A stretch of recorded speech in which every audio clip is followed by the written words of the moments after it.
భక్త పాశం Yadagiri sir గద్దరన్నతోటి కలిసి నడిచినటువంటి వ్యక్తి. ఆయన చివరి రోజుల్లో హాస్పిటల్లో ఉన్నప్పుడు కూడా పాశం యాదగిరి సారే గద్దరన్నకి తోడు నీడగా ఉన్నాడు. ఇప్పుడు సార్ని మాట్లాడాల్సిందిగా గట్టిగా మీ కరతాళ ధ్వనుల మధ్య మనం పాశం యాదగిరి సార్ని ఆహ్వానిద్దాం. నడుస్తున్న ఎన్సైక్లోపీడియా పాశం యాదగిరి సార్ అంటే. సభాధ్యక్షులకు, సభ మీద ఉన్న మిత్రులకు సభకు నమస్కారం. గద్దరు నిజంగానే జాతిపిత, ఆయనకే అర్హత ఉంది, ఇంకెవ్వరికీ లేదు.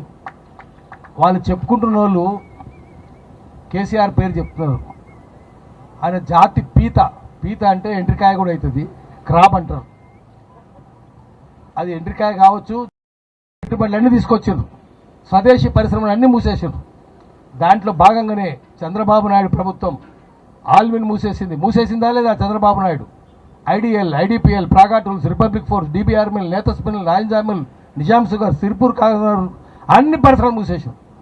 నిజాం షుగర్స్కు 32,000 ఎకరాల చెరుకు తోటలు ఉన్నాయి. నిజాం పెట్టింది 32,000 ఎకరాలు. ₹1,00,000 ఎకరం అనుకున్నా కూడా 3,200 కోట్లు రావాలి. ఎంత కమ్మిండి ఆయన గోకరాజు గంగరాజుకు 169 కోట్లకు. వాడు మిషన్లు అమ్ముకుంటే స్క్రాప్ కింద 480 కోట్లు వచ్చినాయి. ముంబోస్పల్లి, ముత్యంపల్లి, బోధన్ 3 ఫ్యాక్టరీలు. ఇన్ని జరుగుతుంటే కార్మికులు రోడ్డున పడి ఆహాకారాలు చేస్తుంటే గద్దర్ వాళ్ళ దగ్గరికి పోయిండు. ఆల్విన్ ఫ్యాక్టరీ వర్కర్స్ దగ్గరికి పోయిండు. అక్కడ తెలంగాణ మాట్లాడిండు. నీళ్ళన్నీ ఆంధ్రాకే పోతున్నాయి. ఎందుకంటే ఆ ఆంధ్రప్రదేశ్ అసెంబ్లీలో 200 మంది ఆంధ్రోళ్ళు, 100 మంది తెలంగాణ వాళ్ళు. వాళ్ళదే నడుస్తుంది. పివి నరసింహారావు లాంటి మేధావిని కూడా ఉండనియరు. చెన్నారెడ్డి లాంటి సమర్థులు ఎక్కువ కాలం ఉండనియరు. అంజయ్ లాంటి మానవతావాదిని కూడా ఉండనియరు. ఇంకా తక్కిన వాళ్ళంతా వాళ్ళే తొంగల్, లంగల్, లఫంగలే ఉంటారు. వాళ్ళే తెలంగాణకు వ్యతిరేకంగా ప్రాజెక్టులు కడతాన్ని ఆంధ్రాకి పోయేటట్టు నిధులన్నీ అక్కడికే పోతాయి, నదులన్నీ అక్కడికే పోతాయి, నియామకాలన్నీ అక్కడికే పోతాయి, పరిశ్రమలు ఎక్కడున్నాయి మూతపడతాయి, నిజాం పెట్టిన పరిశ్రమలు కూడా మూతపడతాయి. ఆ సమయంలో తెలంగాణ ఉద్యమం వచ్చింది. అంతకంటే భువనగిరి కంటే ముందు హైదరాబాద్లో పెద్ద పెద్ద సభలు జరిగినాయి. భువనగిరిలో కూడా చిన్న చిన్న సభలు చాలా జరిగినాయి. తెలంగాణ సాహితీ మిత్రమండలి ఉండేది, భువనగిరి సాహితీ మిత్రమండలి.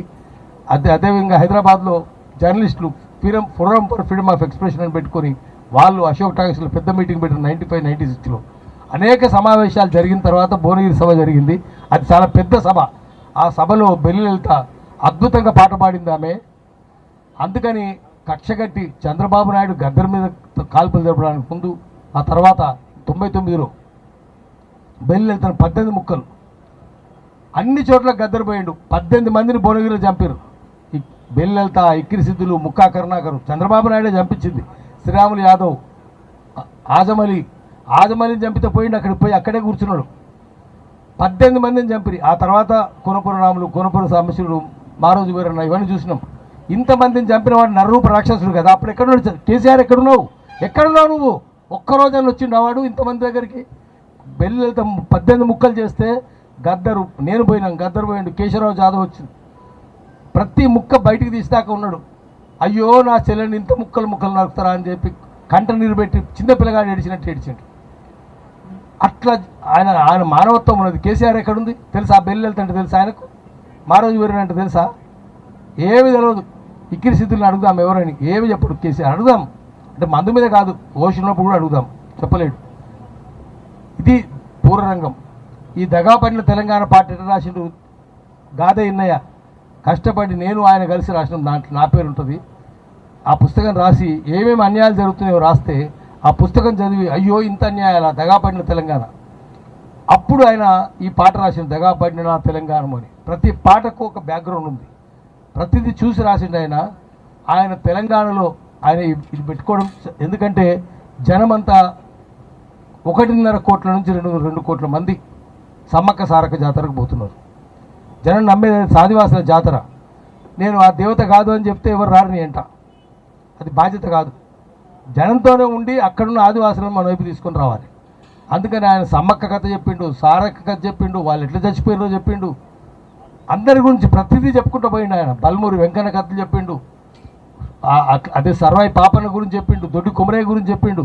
అట్లా ప్రతిదీ పాటలు, ఆటలు, ప్రతిరోజు ఎక్కడ ఇంట్లుండేవాడు కాదు, జనంలోనే ఉండేవాడు ఆయన.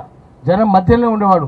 అంతకుముందు తల్లి కూడా ఇంతకుముందు కంచెలయ్య గారు చెప్పినట్టు ఏమొస్తుంది బిడ్డ, పత్రికలు పెద్ద వార్తలు వస్తే వేల మంది ఆయన నడుచుకుంటూ చప్పట్లు కొట్టుకుంటూ వస్తే ఏమొస్తుంది బిడ్డ? కడుక తాగుతామా, లోపుకు తింటామా? కడుపు నిండాలి కదా బిడ్డ. అంత బాధపడ్డది. ఎప్పుడు ఆయన సమాజం కోసమే. మనిషికి 2 రకాల చైతన్యాలు ఉంటాయి: ప్రాథమిక చైతన్యం, ద్వితీయ చైతన్యం, primary consciousness, secondary consciousness. Primary consciousness అంటే తన కుటుంబం, తన తల్లి, తండ్రి, భార్య, బిడ్డలు, ఇది ప్రాథమికం. సమాజం ద్వితీయం. కానీ గద్దర్కు, మా విమలక్క కూడా, కంచెలేక కూడా, ఇప్పుడు సత్యన కూడా జాబితాలో చేరిపోయిండు. వాళ్ళందరికీ సమాజమే ప్రాథమిక చైతన్యం, కుటుంబం ద్వితీయ చైతన్యం. వాళ్ళు కూడా ఎప్పుడు కుటుంబాన్ని పట్టించుకోరు, తిరుగుతూనే ఉంటారు. మేమంతా కాదు, వాళ్ళని చూస్తుంటాము, వాళ్ళు పోయినప్పుడు మేము పోతుంటాం.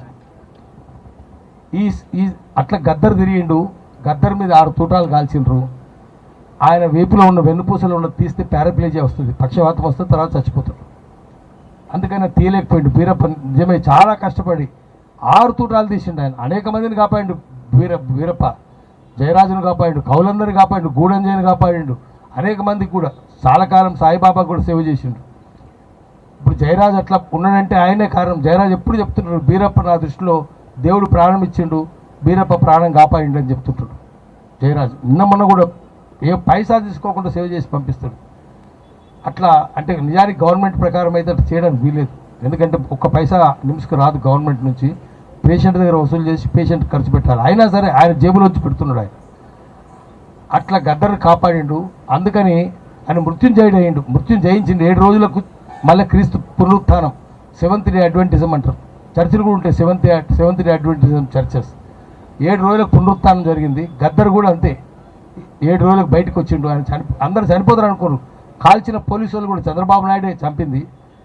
ఆఖరికి మాతో పాటు తెలంగాణ ఐక్య కార్యాచరణ కమిటీలో ఉన్న ఆకుల భూమయ్యని కూడా గుద్ది చంపారేసారు. మరి 18 మందిని భువనగిరిలో చంపితే చంపినోడు ఎవరు? కేసు ఉండాలి, ఎఫ్ఐఆర్ ఉండాలి, పోలీస్ కేసు, దర్యాప్తు ఉండాలి. ఏమి జరగలే. ఎందుకంటే పోలీసులే చేసింది. పోలీసులు అంటే చంద్రబాబు నాయుడే. చంపేయమన్నాడు, చంపేశారు. నయం లేడు, గీం లేడు. పోలీసులు, చంద్రబాబు నాయుడు కనసనలో అంత జరిగింది. అందుకని అప్పుడు రజాకారులు చంపినట్టే ఇక్కడ కూడా ఇప్పుడు కూడా జరిగింది. మళ్ళీ సల్వాజుడం లాంటిదే, ఇది కూడా అట్లాంటిదే. ఇర్రెగ్యులర్ ఆర్మీ ఉంటుంది, ఆ ఇర్రెగ్యులర్ ఆర్మీ చేసింది. అయితే ఆ ఇర్రెగ్యులర్ ఆర్మీకి పేరు లేదు, నయం అని పేరు పెట్టి ఉంటారు ఆ ఇర్రెగ్యులర్ ఆర్మీకి. అది అందుకని గద్దరే తెలంగాణ జాతి పిత అనే అర్హత ఎవరు ఉన్నారంటే ఏకైక వ్యక్తి గద్దరే. ఇంకెవరైనా ఉంటే కేసీఆర్ మాత్రం బయట పెడితే మేము అన్నీ చెప్తాం, జాతి పిత అంటాం. 10 ఏళ్ళు తాగి పడుకుండు కదా. చిన్న జోక్ చెప్పి ఆపేస్తాను నేను. కేసీఆర్ అంతకుముందు గజ్వేల్ నుంచి గెలిచి ఎప్పుడు గజ్వేల్ పోలే, అసెంబ్లీకి పోలే, డిప్యూటీ స్పీకర్ అయ్యి కూడా పోలే. ఆ తర్వాత కోదండరామ్ లాంటి వాళ్ళందరూ పోయి ఓహో తాగుతాడు, తింటాడు, పంటాడు, ఎవరితో మాట్లాడు, అందరితో అహంకారంగా మాట్లాడుతాడు. అయినా సరే ఆయన మహబూబ్నగర్లో గెలిపించారు. ఒక్కరోజు మహబూబ్నగర్ పోలే, ఒక్కరోజు పార్లమెంట్ పోలే. పోయిండా? మోహన్ గెలలేదు, ఇంకా గెలవలేడు. అందుకని కరీంనగర్ పోయిండు. కరీంనగర్లో గెలిచిండు. మళ్ళీ కోదండరామ్ పోయి గెలిపించింది. తాగిండు, పడుకున్నాడు. ఒక్కరోజు కరీంనగర్ పోలే, ఒక్కరోజు పార్లమెంట్ పోలే. అయినా సరే మళ్ళీ కోదండరామ్ లాంటి వాళ్ళు పోయి ఆయన పోటీ చేయించిండ్రు. ఆయన గెలిచి ముఖ్యమంత్రి అయ్యిండు. తర్వాత పదవుల పంపకం దగ్గర గొడవలు అయ్యి బయటికి తరివేసిండు. అయినా ఒక్కరోజు 5 ఏళ్ళు ఒక్కరోజు అసెంబ్లీకి పోలే, ఒక్కరోజు సెక్రటరియట్ పోలే. తాగి తిన్నాడు, పడుకుండు ఫామ్ హౌస్లో. ఎన్ని పాములు ఉన్నాయో ఆ ఫామ్ హౌస్లో మనకు తెలియదు. ఆ పాములు పంటే ఈయన పంటాడు. అయినా కూడా మళ్ళా ఓటేసిండ్రు తెలంగాణలో, మళ్ళీ గెలిపించిండ్రు. ఎందుకు ఇట్లా ఇటువంటి వాళ్ళు ఎందుకు గెలిపించిండ్రు? మనం తెలంగాణలో మన మీద మనం జోకు చెప్పుకొని నేను ఆపేస్తా. మన మీద సర్దార్జీలు తమ జోకు చెప్పుకుంటారు. మనం కూడా మన మీద జోకు చెప్పుకుందాం. ఎందుకు గెలిపించిండ్రు? ఇంత పిచ్చోళ్ళ జనం, బేకూఫులా తెలంగాణ జనం. ఢిల్లీలో అంటే కూడా మనిషి మీద అమ్ముతున్నట. ఇన్సాన్ కా బేజా 1 लाख रुपये, 1 लाख रुपये, ఇన్సాన్ కా బేజా 1 लाख, 1 लाख, 1 करोड़. అరే అందరు అన్ని లక్ష ఇది 1 करोड़ ఎందుకు, 1 कोटी ఎందుకు అన్నారట. ఓ తెలంగాణ వాళ్ళే కాయజీ అన్నట.